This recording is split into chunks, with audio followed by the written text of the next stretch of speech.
बिस्मिल्लाहिर्रहमानिर्रहीम। अल्लाहुम्मा सल्लि अला सय्यिदिना व मौलाना मुहम्मदिन व बारिक वसल्लिम। नाज़रीन, आज मैं आपके सामने एक ऐसी अज़ीम दुआ ज़िक्र करूँगा जो सय्यदुल मलाइका हज़रत सय्यदना जिब्रील अमीन अलैहिस्सलाम की दुआ है। अगर ये दुआ पढ़कर किसी भी मरीज़ को दम कर दिया जाए तो अल्लाह के फजल व करम से इंशाअल्लाह वो मरीज़ सेहतयाब हो जाएगा।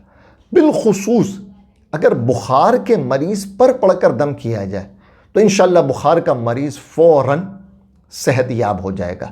और इस दुआ की खासियत ये है कि ये दुआ हज़रत सय्यदना जिब्रील अमीन अलैहिस्सलाम ने मुस्तफ़ा जान रहमत सल्लल्लाहु तआला अलैहि वसल्लम पर पढ़कर दम की थी।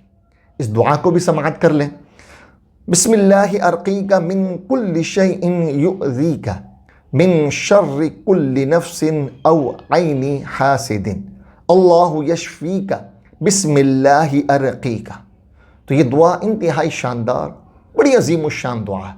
तो इसको पढ़ें, बुखार के मरीज़ हो या कोई भी मरीज़ हो उस पर पढ़कर दम करें। अव्वल आखिर 3 मरतबा दुरूद पाक पढ़ के 3 मरतबा 7 मरतबा 11 मरतबा पढ़कर मरीज़ पे दम कर दें और पानी पे दम करके वो पड़ा हुआ वो दम किया हुआ पानी मरीज़ को पिलाएं। इंशाअल्लाह अगर अल्लाह ने चाहा तो मरीज़ फ़ौरन सेहतयाब हो जाएगा।